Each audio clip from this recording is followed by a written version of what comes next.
అదే RTV app వార్తల్ని క్షణాల్లో చదివే అవకాశం ఉంటుంది. ఒక న్యూస్ పేపర్, ఒక టెలివిజన్ ఛానల్ మీ చేతుల్లో ఎప్పుడు ఉంటాయి. మేము అనుకునేట్టున్నాం మిగతా విషయాన్ని అడిగే ప్రయత్నం. సార్ చెప్పండి, నిన్న అయితే హైదరాబాద్లో జరిగిన సందడేటలో విసు పైన ఒక మహిళ చనిపోయిన ఘటన పైన కూడా కేసులు నమోదైన అయినప్పటికీ కూడా నిన్న అయితే అల్లు అర్జున్ ప్రెస్ మీట్లో కూడా నా పైన తప్పుడు ఆరోపణలు చేస్తున్నాను, అవమానిస్తున్నాను, దీని మీద ఏం చెప్తారు? అసలు అసెంబ్లీలో చర్చించే విషయం కూడా కాదు ఇది. MM leader MLA Akbaruddin Owaisi ఈ విషయము అసెంబ్లీలో తీసుకొచ్చిండు కాబట్టి మా సీఎం రేవంత్ రెడ్డి గారు దానికి సమాధానం చెప్పాల్సి వచ్చింది. ఎందుకంటే అసెంబ్లీలో ఒక క్వశ్చన్ చెప్పి అడిగితే మాత్రం ఖచ్చితంగా సమాధానం చెప్పాలి రూలింగ్ పార్టీ నుండి. అప్పుడు సీఎం గారు అక్కడనే హౌస్లో ఉన్నారు కాబట్టి MM leader and MLA Akbaruddin Owaisi గారు ఆ విషయం తీసుకొచ్చిండు కాబట్టి చెప్పాల్సి వచ్చింది. అసలు ఆ విషయం మాట్లాడాల్సిన అవసరం లేకుండే. అక్కడ ఎంఎం అక్బరుద్దీన్ ఓవైసీ కావాలని రెచ్చగొట్టినట్టు మాట్లాడడం జరిగింది. మీరు చూస్తే ఎవరు తప్పు చేసినా కానీ వాళ్ళపైన యాక్షన్ అయితే ఖచ్చితంగా మా ప్రభుత్వంలో మేము తీసుకుంటాం. మీరు చూస్తే ఇక్కడ కూడా నా ఏరియాలో కూడా అంతే. తప్పు చేస్తే జైలు పోవాల్సింది, లేకుంటే కేసు కంపల్సరీ ఖచ్చితంగా బుక్ అవుతుంది.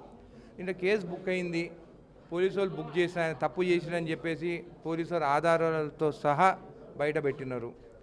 జైలుకి పోయి వస్తే ఒక సంబరాల్లాగా, ఒక పక్కనేమో హాస్పిటల్లో బట్ సావు బతుకులు ఉంటే ఇక్కడనేమో సంబరాలు చేసుకుంటా యాక్టర్లు పోయి కౌగిలించుకుంటుంటే మీరు చెప్పండి ఆ దృశ్యం ఎట్లా కనిపిస్తుందో ప్రజలకి. అంటే పేదవాడు డబ్బు లేని వారికి ప్రాణాల విలువ అనేది లేకుండా పోయింది ఈరోజు. ఆ పరిస్థితికి వాళ్ళు తీసుకొస్తున్నారు ఇది పైసలు ఉన్నవాళ్ళు. ఖచ్చితంగా కోర్టు యాక్షన్ తీసుకుంటుంది, న్యాయస్థానం ఏ యాక్షన్ తీసుకుంటే ఖచ్చితంగా దానికి కట్టుబడి ఉండాలని నేను చెప్తున్నాను. ముఖ్యంగా అంటే ఈ బీఆర్ఎస్ కావచ్చు, ప్రతిపక్ష నాయకులు బీజేపీ కావచ్చు, దీన్ని ఒక రాజకీయ కోణంగా తీసుకొస్తుంది కాంగ్రెస్ ప్రభుత్వం అని చెప్తుంది. బీఆర్ఎస్ కానీ బీజేపీ కానీ వాళ్ళు చెప్పాలి, పేద ప్రజల పక్కన ఉంటారా లేకుంటే పైసలు ఉన్న ధనవంతుల పక్కన ఉంటారా అనేది వాళ్ళు చెప్పాలి. ఇంకోటి, నేను ప్రెస్ మీట్ చెప్పి మాట్లాడడం జరిగింది. నేను అక్కడ పోలేకపోయినాను, నేను పోతే మళ్ళీ ఎక్కువ మంది ప్రజలు వస్తారని. మళ్ళీ వాళ్ళ నాయన అల్లు అరవింద్ ఉన్నాడు కదా, ఆయన పోతే ఒక్కరు కూడా రారు కదా ఆయన పక్కన, మళ్ళీ ఆయనన్నా పోయి చూసి రావచ్చు కదా. ఆయన తమ్ముడు ఉన్నాడు, ఫెయిలియర్ యాక్టరు, ఆయన పోయినా ఓరు మనుషులు లారకరా. మళ్ళీ తమ్ముడు కానీ వాళ్ళ నాయన కానీ పోయి హాస్పిటల్ పోయి పరామర్శించి ఏం జరిగింది ఏందని చెప్పి రావచ్చు కదా. నేనేమనుకున్నానంటే ప్రెస్ మీట్ పెడితే ఇది చాలా తప్పు జరిగింది, ఇంకోసారి ఇట్లా జరగకుండా మేము చూసుకుంటాము, పాపం వాళ్ళ కుటుంబానికి మేము అండగా ఉంటామని చెప్పి చెప్తుంది అనుకున్నా. కానీ మా సీఎం గారు చెప్పిన దానికి ఈయన ఖండిస్తుందంటే నాకు అర్థమవుతలేదు. అంటే ప్రాణాలకి విలువనే లేదు. మొత్తము సినీ ఫీల్డ్ మొత్తము దెబ్బతీసిందే వీళ్ళు 3 కుటుంబాలు అక్కడ.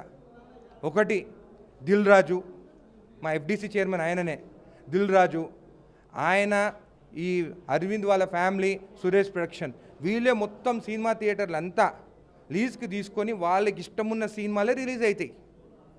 అట్లాంటి వ్యవస్థ ఇప్పుడున్న సినీ ఫీల్డ్. అట్లాంటి వాళ్ళు ఈరోజు చూస్తే చనిపోతే కూడా పోయి కౌగిలించుకొని నవ్వుకుంటుంటే వీడియోలు బయటికి వస్తుంటే నిజంగా నాకే బాధ అనిపించింది. నేను కూడా అల్లు అర్జున్ ఫ్యానే, నేను కూడా ఆయన మూవీస్ అన్నీ చూస్తాను. కానీ ఇట్లా వాళ్ళు పోయి కౌగిలించుకొని నవ్వుకుంటా ఇట్లా చేస్తుంటే నాకు కూడా బాధగా అనిపించింది. అందుకే ఇంకా ఆ కుటుంబ సభ్యులు కూడా పాపం వాళ్ళు ఇంత బాధపడుతుంటే, హాస్పిటల్ ఉంటుంటే వాళ్ళకి సానుభూతి తెలిపాల్సింది పోయి ఇట్లా చేస్తుంటే నాకే కొంచెం గలీజ్గా అనిపిస్తుంది. ముఖ్యంగా అసెంబ్లీలో సీఎం రేవంత్ రెడ్డి అయితే ఈ నేను ఉన్నంత వరకు తెలంగాణలో కూడా ఏ బెనిఫిట్స్ వాళ్ళు కానీ టికెట్ల అధిక రేట్లు కూడా పెంచిన నిర్ణయాన్ని మీరు స్వాగతిస్తారా? సీఎం గారు ఏ డిసిషన్ తీసుకున్నా కరెక్ట్ డిసిషన్ తీసుకుంటున్నాడు.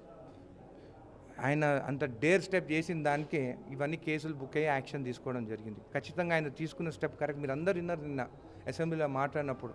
చనిపోయిన తర్వాత ఆయన నిలబడి వేవ్ చేసుకుంటూ పోతాను సీఎం గారు చెప్తుంటే నిజంగా ఈరోజు యావత్ తెలంగాణ ప్రజలకు అందరికీ, మన రాష్ట్రంలో కానీ పక్క రాష్ట్రంలో కానీ మా బాధ అందరికీ ఇప్పుడు అర్థమైంది అసలు ఏం జరిగిందని. ముందేమో సానుభూతికి ఒక యాక్టర్ని వేస్తారు, అదేస్తారని అని చెప్పడం జరిగింది. కానీ మొన్న సీఎం గారు అసెంబ్లీలో చెప్పిన తర్వాత ప్రతి ఒక్కరికి అర్థమైంది అసలు ఏం జరిగింది అక్కడ.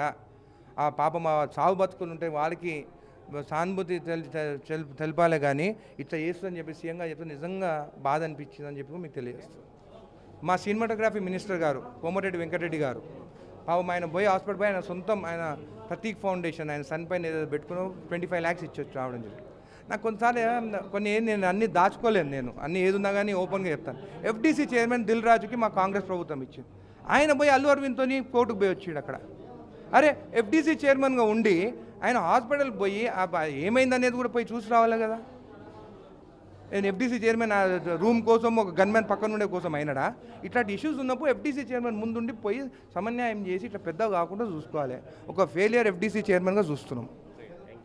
రైట్. మొత్తం మీద కూడా తెలుగు ఇండస్ట్రీలో కూడా ఏదైతే అల్లు అర్జున్ కేసు రాజకీయంగా పోతుందని చెప్పొచ్చు. ముఖ్యంగా ప్రతిపక్ష నాయకులు ఆరోపణలు చేస్తున్న రాజకీయ కోణంగా చూస్తున్న అనే విషయాన్ని సరికాదు. ముఖ్యంగా ప్రజల పక్షాన మా ప్రభుత్వం, ప్రజాపాలన మా ప్రభుత్వం ధ్యేయంగా మేము ప్రజల పక్షాన ఉంటాం, ప్రజలకు ఎన్నెండు పోరాటం చేస్తామని చెప్పి జడ్చల అనంతరెడ్డి తెలిసిన పరిస్థితి కనిపిస్తుంది. వీడియో జర్నలిస్ట్ నర్సింగ్-రెడ్డితో రామకొండ, ఆర్టీ, మహబూబ్ నగర్. మరిన్ని వీడియోస్ కోసం ఛానల్ ని సబ్స్క్రైబ్ చేయండి. లేటెస్ట్ అప్డేట్స్ కోసం వాట్సాప్ ఛానల్ ని ఫాలో అవ్వండి. ఆ లింక్ డిస్క్రిప్షన్ లో ఉంది.